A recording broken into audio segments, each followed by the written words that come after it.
everyone, it's AirPod15. Welcome to the third episode of What's on My Mind. Today we're going to be talking about obesity. Obesity is an excessive increase in body fat in men, women, children, and animals.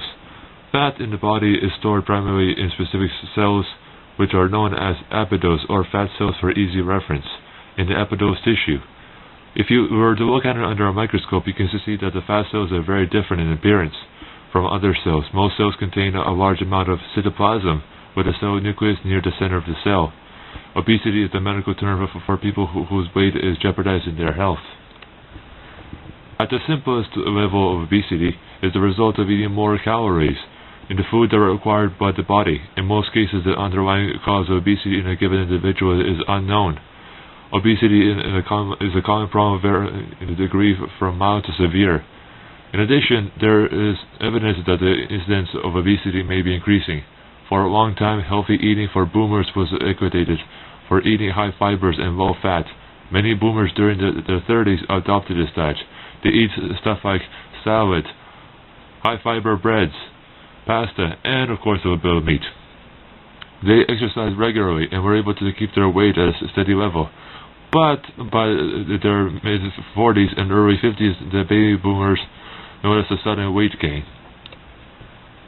Overweight children are far more likely to become overweight adults than are children who maintain normal weight throughout adolescence. So what is being overweight? Overweight is generally defined as having more body fat than is optimally healthy. Being overweight is a common condition, especially where the food supplies are plentiful and lifestyles are sedentary. Excess weight has reached epidemic proportions globally, with more than 1 billion adults being either overweight or obese. Increases have been observed across all age groups. A healthy body requires a minimum amount of fat for the proper functioning of the hormonal reproductive immune systems, as the terminal installation as shock absorption for sensitive areas and energy for future use. But the accumulation of too much storage fat can impair movement and flexibility and can alter the appearance of the body. In an obese person, the caloric intake is consistently greater than the amount of the body needs to maintain its vital functions and to perform daily activities. The excess calories go to fat.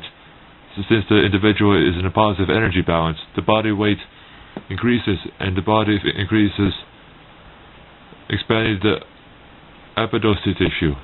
Obesity is a major contributor to the late onset diabetes, such as non-insulin dependent diabetes, mellitus, which leads to heart disease, stroke, blindness, kidney failure, amputation of limbs. Vigorous physical activity such as exercise will raise energy requirements even more, and caloric requirements will increase.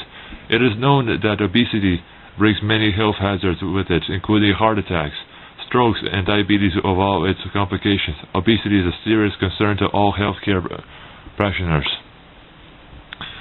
Now, some of you might be thinking, well, what statistics do you have for this? Well, 10 to 15% of the human body's total body weight is fat.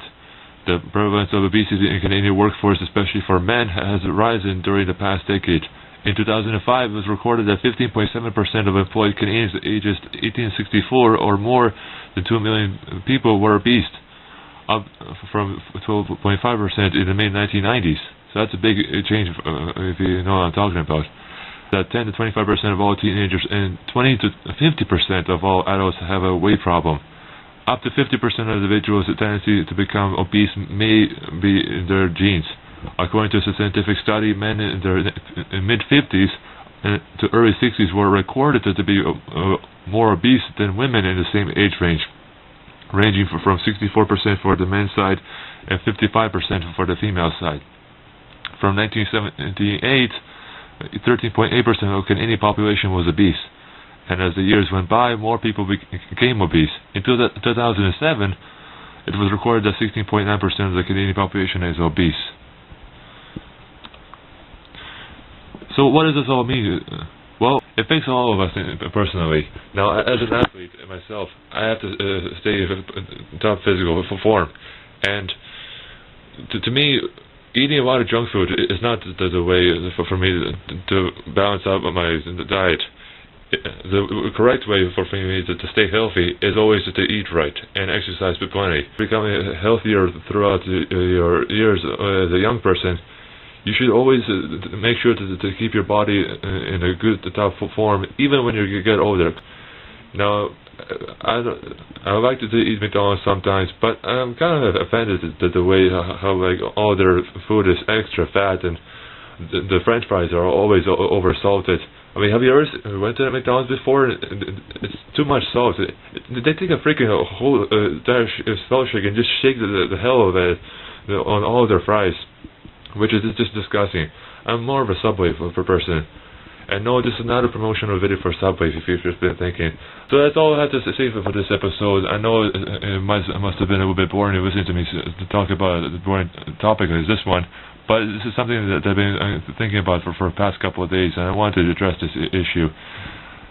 Stay tuned for more of my amazing episodes, and don't forget to comment and make a video response to this, and also subscribe to my videos, and look forward to tomorrow's exciting episode. Until next time, this is AirPop out.